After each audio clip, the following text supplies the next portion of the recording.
Bismillahirrahmanirrahim. Assalamualaikum warahmatullahi wabarakatuh. Gimana kabar teman-teman? Sehat ya? Semuanya insya Allah sehat. Kita selalu menjaga kesehatan, menjaga imun, dan terutama menjaga iman kita. Nah, hari ini kita akan belajar bersama, yaitu di kelas 9 tentunya, dengan tema atau judul membangun teks cerita pendek atau cerpen dan menganalisis cerpen tentunya. Tapi sebelum kita belajar, marilah kita berdoa agar belajar kita lancar dan bermanfaat tentunya. Oke? Wahid isnain salasa.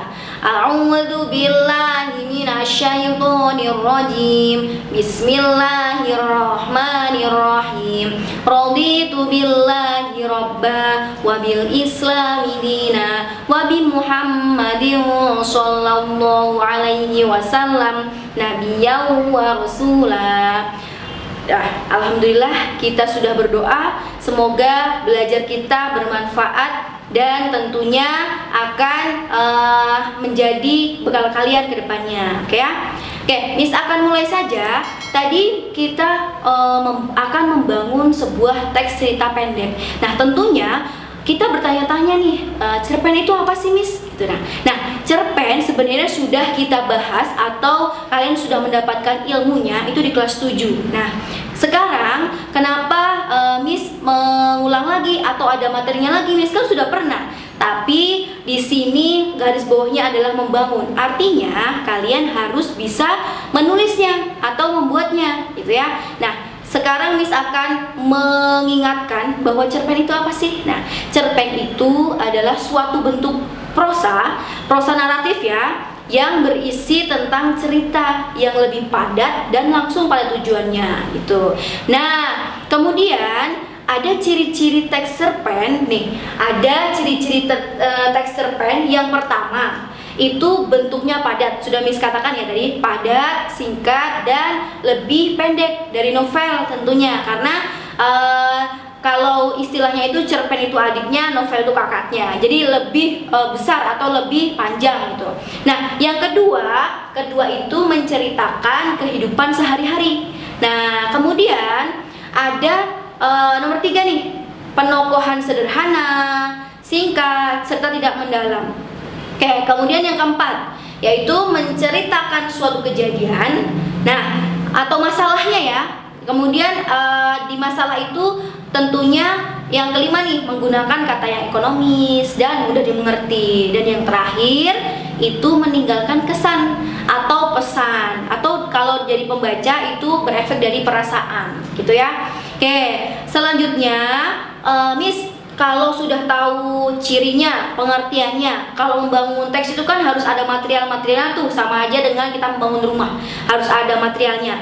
Di cerpen juga sama, kita ada 2, yaitu unsur-unsurnya. Ada 1 unsur intrinsik dan yang kedua adalah unsur ekstrinsik. Nah, di unsur intrinsik ini pastinya in itu dalam, kalau X itu luar ya. Nah, kalau in itu nanti berhubungan dengan di dalam di dalam cerpen itu sendiri. Kalau eksternalnya atau di luarnya yang dinamakan ekstrinsiknya itu tentang sosial, politik, kemudian agamanya, kemudian adatnya, pendidikannya. Nah, ini di luar berarti penulis gitu ya. Nanti akan Miss jelaskan. Nah, kali ini Miss ada sebuah video yang nantinya akan menjadi inspirasi kalian untuk membangun sebuah teksnya. Nah, sebuah teks ini nanti diawali dari video yang ini ya. Simak video kali ini.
Nah,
gimana teman-teman? Sudah menonton video yang tadi? Kalau kalian sudah menyimak video yang tadi, itu sungguh luar biasa ya. Sangat sedih sekali gitu. Nah, itu ada pertanyaan nih pastinya. Ada yang bisik-bisik sama Miss. Miss, kok nggak ada teksnya sih? Kita cuman buat gambarnya aja atau cuman visualnya aja? Ya, itulah yang Miss siapkan untuk kalian berimajinasi. Sebenarnya itu siapa? Kemudian apa? Kemudian itu di mana sih ada anak sejahat itu? Semoga kalian tidak seperti itu ya. Nah, jadi teks yang akan kita buat itu beraju pada video tersebut. Nah, dengan apa? Dengan 7 unsur-unsur intrinsik dalam cerpen. Nah, tadi di video itu sudah ada tokohnya, sudah ada alurnya lah ya. Karena itu pastinya berkisah. Nah, Miss akan jelaskan satu persatu. Ini ada 7. Apa saja? Sudah ingat ya? Tema, amanat, alur, latar, penokohan, sudut pandang, dan gaya bahasa. Memang ada 7, Miss. Kemarin saya kelas 7 ada 6 loh. Nah, iya, tadi ada tokoh dan penokohan itu bisa digabung. Nah, untuk sekarang Miss akan menjelaskan tentang tema. Nah, tema sama judul apa ya, Miss, bedanya? Nah, di sini bedanya. Kalau tema itu inti dari sebuah cerita. Tapi kalau judul nanti judul itu menjadi kepalanya ya. Judul itu sebagai kepala. Tapi kalau tema itu keseluruhan. Maka dari itu di situ ada tulisan tuh, simpulkan isi cerita secara keseluruhan. Jadi simpulan atau keseluruhan untuk menentukan sebuah tema tersebut. Nah, di sini Miss ada lagi nih tugas kalian untuk membaca 2 paragraf ini ya. 2 paragraf ini kalian baca dulu. Nanti kita akan menganalisis mana sih tokohnya, mana sih latarnya atau tempatnya di mana, kemudian temanya. Karena tadi sudah tahu ya temanya apa. Oke, silahkan dibaca.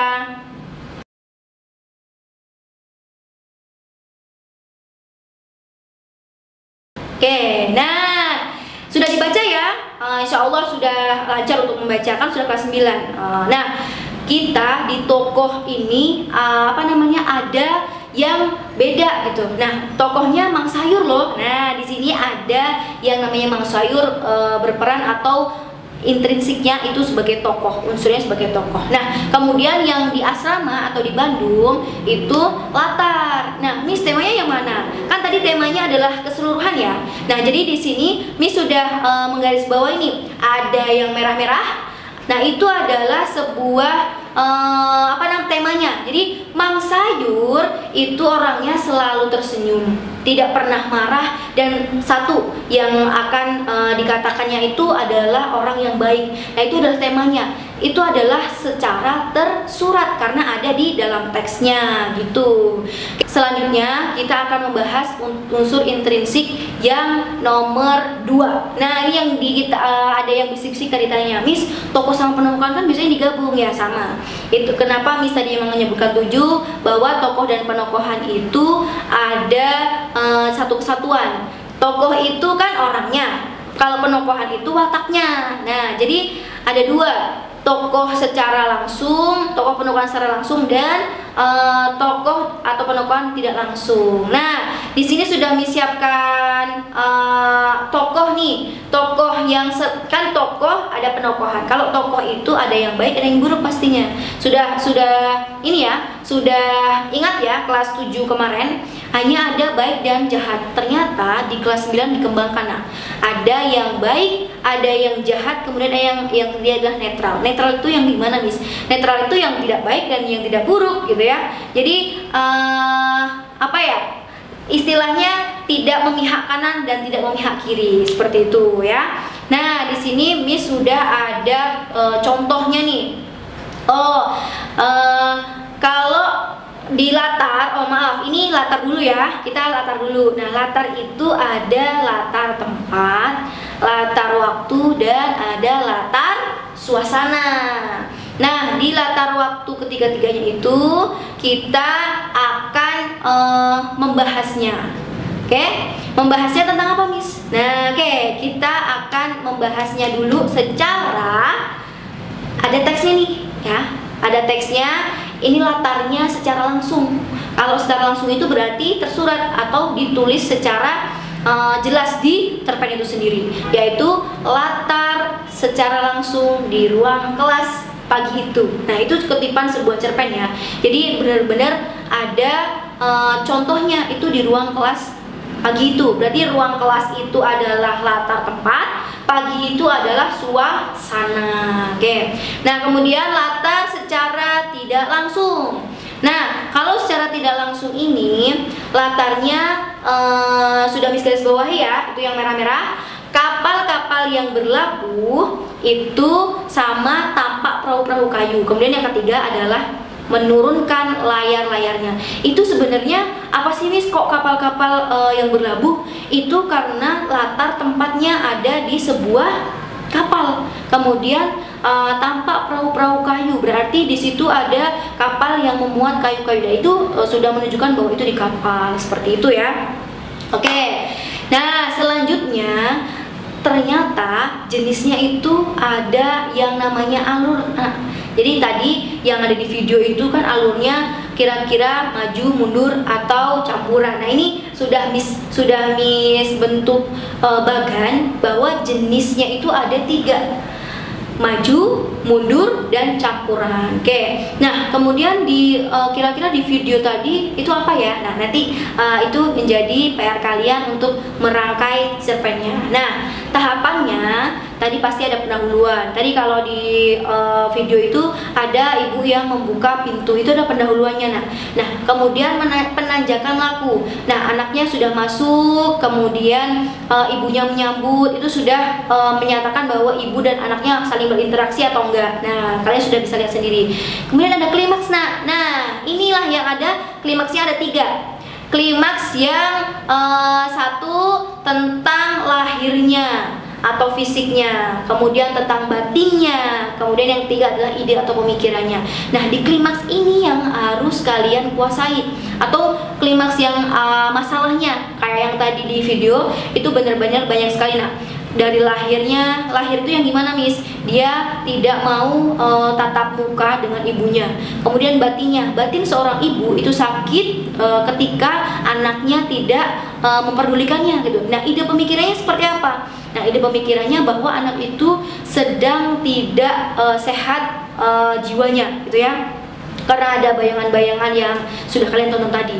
Kemudian baru penurunan laku. Nah, anaknya tadi sudah merasa sadar dalam mimpinya, atau ibunya itu merasa oh ternyata ibu itu sedang merindukan saya gitu. Nah kemudian ada penyelesaiannya, inilah yang dinamakan sad ending atau happy ending tadi. Nah kurang 2 lagi ya, yang terakhir nanti ada amanat, yang ini sebelum terakhir adalah sudut pandang.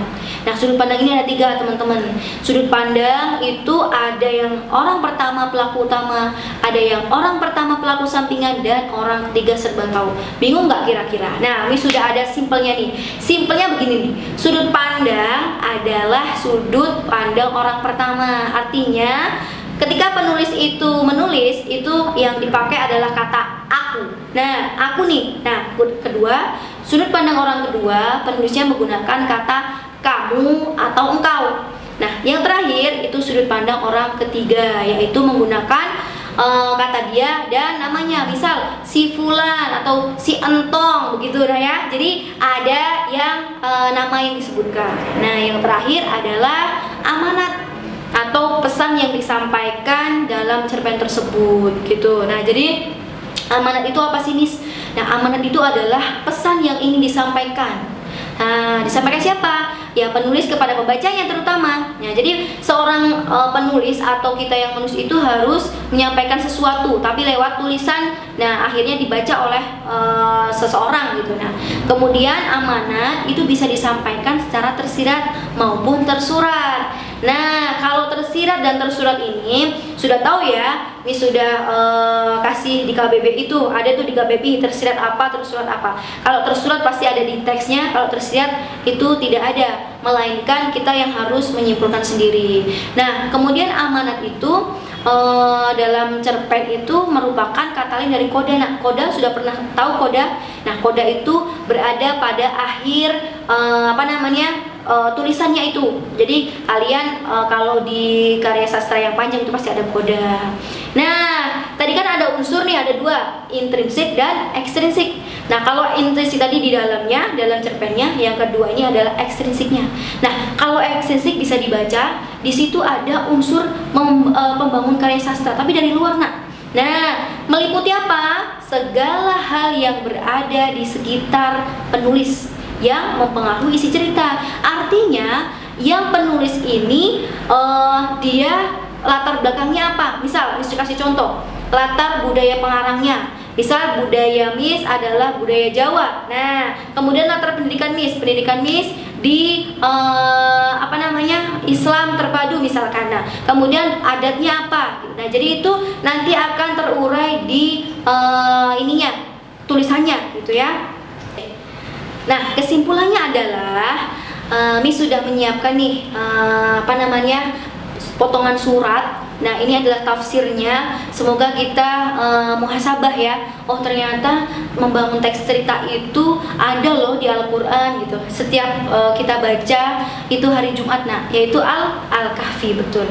Nah Al-Kahfi ini di ayat 96 itu ada tafsirnya. Di kitab Jalalain itu ada yang namanya berilah aku potongan-potongan besi gitu, sebesar bata kecil yang akan dijadikan sebagai bahan bangunan tembok. Nah kemudian ini kan berkisahnya tentang Nabi Zulkarnain ya.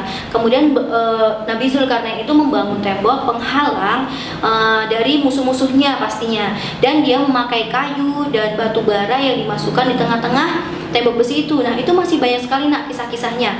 Nah dari sini, dari kisah ini menunjukkan bahwa seorang Nabi Zulkarnain saja untuk membangun sebuah bangunan atau membangun sebuah sesuatu yang ingin didapatkan itu harus potongan-potongan besi dulu, kemudian kayu-kayu, kemudian barulah nanti potongan besi itu ditaruh di mana, kemudian nah itu panjang banget, bisa kalian baca di internet, sudah beredar di mana-mana. Nah itu artinya bahwa kita membangun sebuah teks cerita pendek itu harus step by step atau satu-satu nak. Kita harus sering-sering berlatih gitu ya. Oke, nah itu saja yang dapat disampaikan. Semoga yang sedikit ini bermanfaat, dan jangan lupa ya kita terus berlatih. Kalian wajib berlatih untuk yang video tadi, dirangkai siapa tokohnya, siapa latarnya, intrinsik dan ekstrinstiknya dipenuhi. Oke? Ya, alhamdulillah demikian yang dapat disampaikan. Mari kita akhiri dengan lafaz hamdalah bersama-sama. Alhamdulillahirabbil alamin. Subhanakallahumma wa bihamdik asyhadu an la ilaha illa ant astaghfiruka wa atubu ilaik. Terima kasih telah menonton video ini. Nah, jangan lupa silahkan like, komen, dan subscribe tentunya. Dan jangan lupa juga di-share kepada teman-teman kalian untuk berbagi ilmu. Oke? Terima kasih. Wassalamualaikum warahmatullahi wabarakatuh.